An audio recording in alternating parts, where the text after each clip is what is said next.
Trysta Krick making her debut. I'm gonna go with the three side by side here, Trysta. Is that okay, or do you like That's fine. This is perfect. This is Yeah, great. well, actually, I take that back. We're going to go the other way because I can get your name on here. So we want everybody to know we're talking to Trysta Krick from BetMGM tonight, also host of The Heat Check and host on WFAN in New York on weekends. What's going on, Trysta? Well, just got off of Twitter Spaces with BetMGM. We were talking a little NFL win totals. I see I Mm. popped in a little early on you guys. See you guys are talking about the ESPN rankings, preseason rankings of the Kings. Well, no, what we were really talking about was Caesar Sportsbook has the Kings win total at 32 and a half. Mind you, the Kings won 30 games last year. So they're saying all this stuff with Mike Brown and Herder and Monk and Keegan Murray and Sabonis for a full year and maybe a healthy Fox and Davion Mitchell in his second year. They're saying all of that will probably amount to 2 wins. Do you agree? No, I'm taking the over on that win total. I think it's like 36, 37 wins. That's like my guess. Yeah, that's kind of where we've been at. We've been at like I said 38, James said 37. 36 is fair too, but I yeah. think because what I don't think Vegas. Also, what's up, James? What's going on? We just jumped right in. So, I think what Vegas is not taking into consideration is the tank for Victor Wembanyama. I just think that it's a lagging sort of thing, right? Or Vegas is sort of a lag in terms of how they see things. We have enough knowledge as people who cover this and read and absorb, and other casual bettors haven't jumped on that, right? So it's not going to move the line. Whether Vegas believes that people are going to tank or not, teams are going to tank for Victor or not, the money hasn't gone there yet. Right. So I think what they're not understanding is that there are teams like Utah and San Antonio and who else knows, right? Teams that are specifically going to say, what's the point this year? We're not contending. We're not competing. We're not playoff teams. Like, let's win 17 games this year. Right. And I don't think, and James would know this, and you, Kenny, would know this more than me because I'm not there, but I don't think that's the energy that Sacramento fans have any time for. If that's you. Like, the Victor Wembanyama is not even in the mindset of the Sacramento fan base or front office, I would imagine. No, it's by any means necessary. Get us to the postseason. Like the guy said in the Gucci Mane video, get me Gucci Mane. I'm saying, get me the play-in. The low bar. It is. Is it though? I mean, for the Sacramento Kings, Not for the Sacramento Kings. No, it's just like, if we're talking about standards, it's like, get me a girlfriend. Okay. Like any girl, doesn't matter what she looks like, doesn't matter whether she has a job, what doesn't matter whether she just has to have a pulse. Yes. And be interested. Consent Absolutely. and a pulse. There That's we go. where we're at. That's the equivalent. We'll take it. We'll take it. Absolutely. I just made that up. Did that make you laugh, James? I like that. You made me laugh. You made me laugh. Yeah, I'm just not going to follow that. I mean, You don't have to. You don't have to. Yeah. Yeah. When you look at the rest of the West, just like I agree with you, the chase is going to be for Victor Wembanyama, and like there are at least 4 teams that you can honestly say they don't want any part of the play-in or the playoff chase. I mean, we're talking about OKC, we're talking about Houston, possibly Utah, probably Utah, but we don't know yet. There's just so many teams that, like San Antonio, that they've set themselves up to fail this season specifically for it. And I think that leaves a bunch of wins just sitting there like on the table for Sacramento. So that's why I think even if they're not in the playoffs, I still see 37 as like a potential floor, like 37, 38, 39, 40. You could get up higher just because of all these teams, and we're just talking about the West. We're not even talking about the Eastern Conference that has their own group of 5 or 6 or 7 teams that just want no part of it, and they want to tank.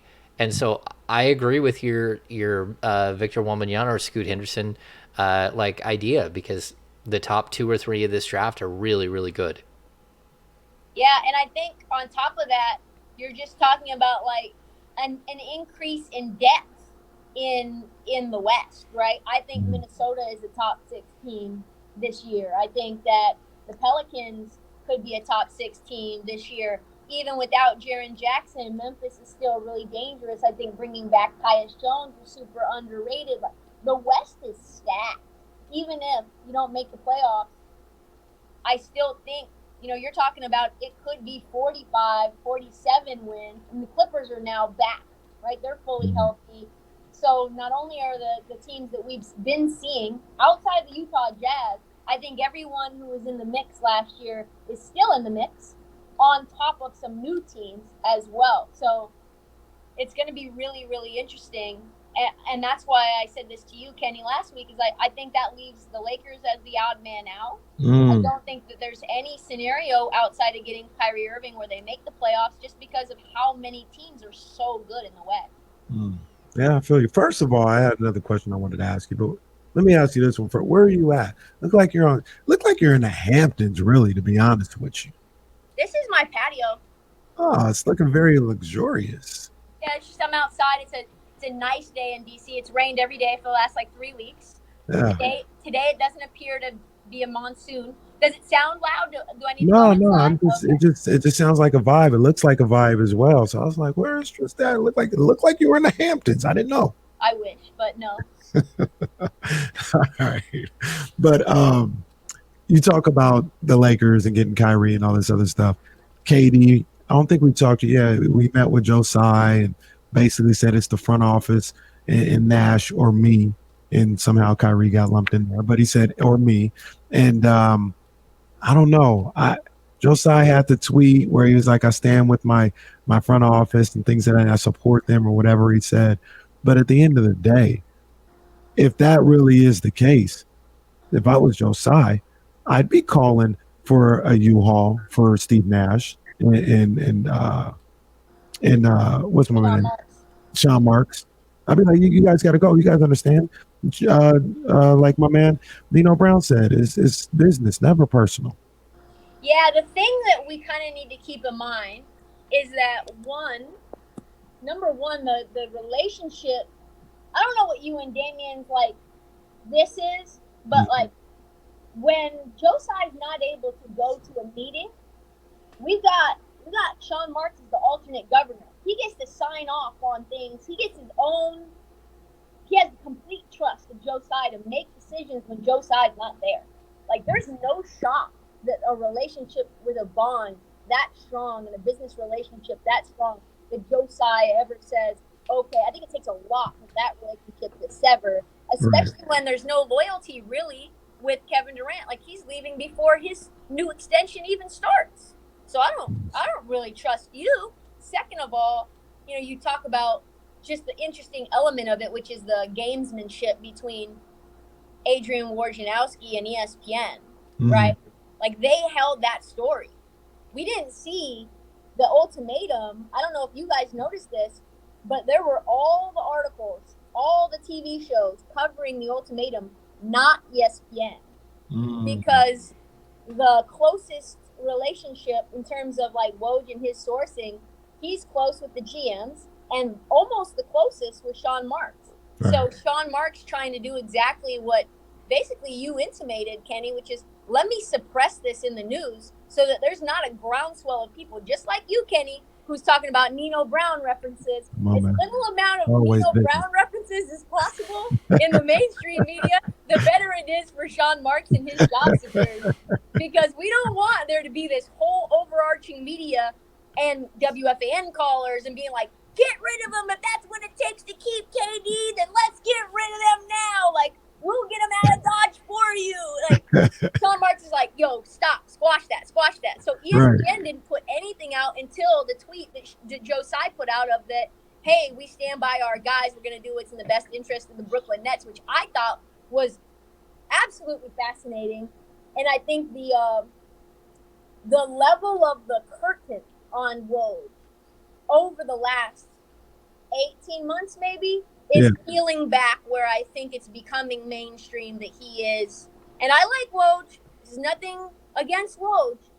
I don't know if he listens to the show, if he doesn't. I'm sure. But he is becoming shillish. I don't want to say he is a shill, but he is shillish as a means for other people to get their message out, suppressing and amplifying the messages that help his sources and ultimately help him stay at the top, which I think is fascinating. If you ever read the book Barbarians at the Gate, which kind of talks about the acquisition of Nestle, like corporate gangsterism is like one of my favorite gangsterisms to follow, and there is nothing quite like the NBA insider gangsterism out there.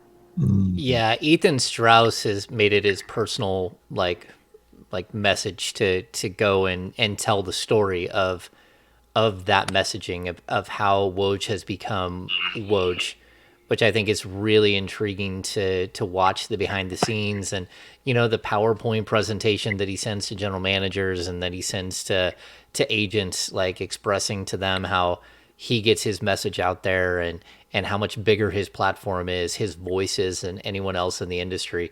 It really is intriguing to see how this thing has played out. And I'm not sure where it ends. I'm not sure how it changes, how it ends from here. But while you're on the betting side, have you seen a shift since the ultimatum in the Kevin Durant / Kyrie Irving like betting, like whether they're going to go and who they're going to go to? Well, a lot of the offshore books will cover like destinations. I think at the very, very end, we got to see some BetMGM odds for where Ben Simmons was going to go. So I don't think you'll get that anytime soon. But there hasn't been any shift in the win totals. The win totals for the Nets just came out last week for BetMGM. I think if we get wind that, and it's completely, I would say, reported and out there that Kevin Durant's going to sit out, I think the win total changes quite a bit.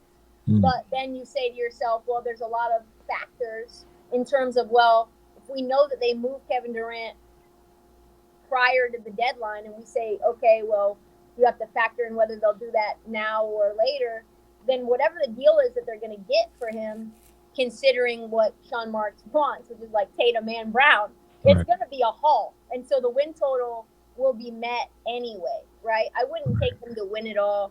I think the disarray around this franchise is stinky, and it was stinky last year as well, and stinky the year before that as well. I put this out on Twitter. We were starting to talk about, because we're in D.C., the show's in D.C., and we were talking about Jordan as a Wizard. And it's like, Jordan as a Wizard is, I don't even remember it. Like, it's not even in my mind. And so go ahead. No, I was about to say the only thing I remember is when he blocked Ron Mercer's dunk attempt with two hands. And got rim checked. Those are the two moments, right? It's like, oh, this is the fall of Jordan. But he played, and I looked this up, Jordan played more games as a Wizard than James Harden played as a Net, Kyrie Irving played as a Net, and Kevin Durant played as a Net. Not combined, but each and individually, and maybe ever, considering that Harden's gone. Kyrie Irving may or may not be back. He doesn't play full games. We know that, or full seasons. We know that. And Kevin Durant is asking out as well. That is, for that to be a blip, what is this? What is this little era if that was a blip? Yeah. Yeah, that's a lot, man. It's surprising because, like, if I'm the Nets, I'm Sean Marks and all that. I think I would have done everything the same. I know, Damian, we talk about it a lot. You would have traded for Harden? They were going to win they were the favorites to win a championship. All of this, everything that you do is always to win a championship. That's it. Like, it's to win a championship. And if you can give yourself the best odds of winning a championship, even if that's for like 18 months, you got to do it. Can I ask you something, James? Yeah. Have you asked around about Sean Marks? I haven't.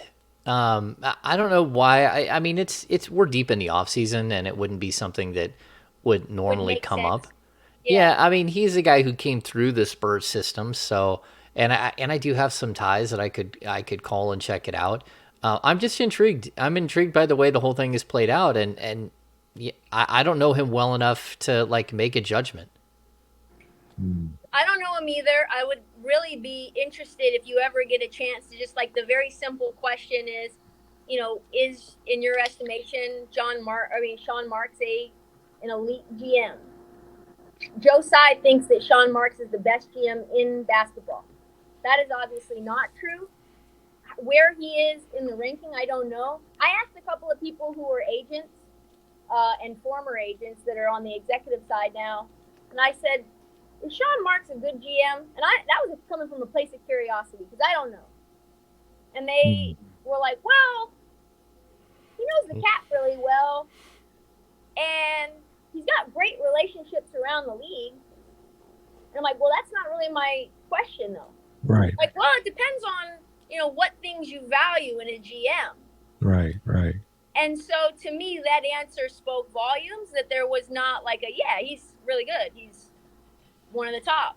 That the answer is very reluctant. And so I would be curious on your side, James, whenever you get a chance to do a little sleuthing, what the streets are saying too, and whether the James Harden trade and all that he had to give up, because you're talking about 2 first-round picks, multiple pick swaps, because that includes the picks that you got back, right? Because it was 4 plus swaps. So 2 first-round picks, couple of pick swaps. You give up Karras, you give up Jared Allen, you give up Taurean Prince, and you in return get. And I know that you're saying this is maybe deductive, but in return you get Ben Simmons, Seth Curry, and Andre Drummond, and you gave up Jared Allen as well. Yeah. So does that trade make sense in the trade calculator? I mean, well, look, I would just say if Harden's hamstring doesn't blow up in the opening of it, and actually I take that back. It ain't even Harden's hamstring.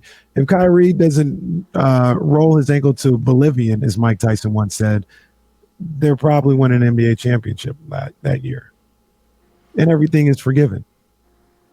They were beating the brakes off the Bucks before Kyrie rolled his ankle. Well, they did win that game before he rolled it. The Bucks won Game 3 as well. I think Kyrie rolled it in Game 4, right? No, he rolled it in Game 3. He did? Oh, no. I take that back. I think it was Game 4 because it was a Sunday. That's right. Yeah.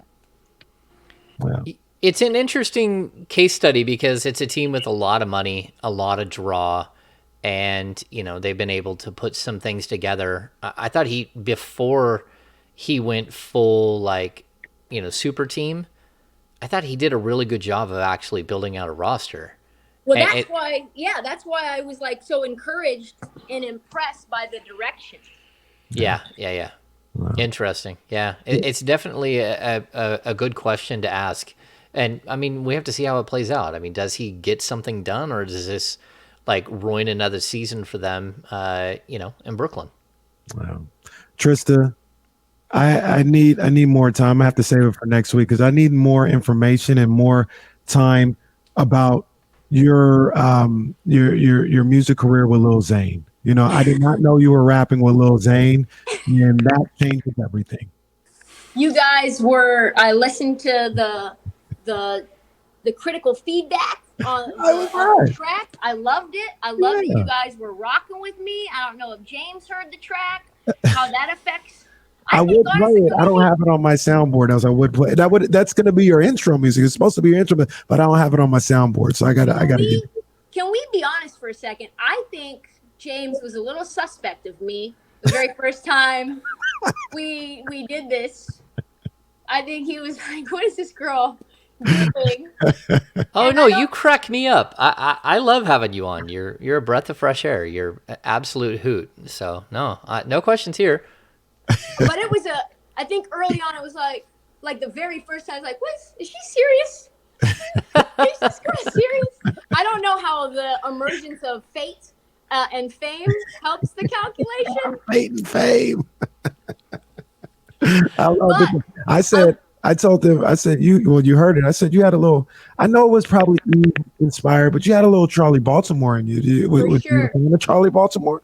You guys didn't, and I liked her a lot. I think my musical style was a blend of my early love of East Coast and West Coast rap, right? Early, California, Dre, Snoop, Yeah. and then this like, okay, well that rhyme scheme sort of simple. How do I increase the like style and cadence more along the lines of like Black Star or Talib? Yeah. And I'm not even a huge Talib fan, but I was like kind of playing around with a lot of stuff, and over time it sort of meshes together. Well, go ahead. No, go. I'm listening. Go ahead.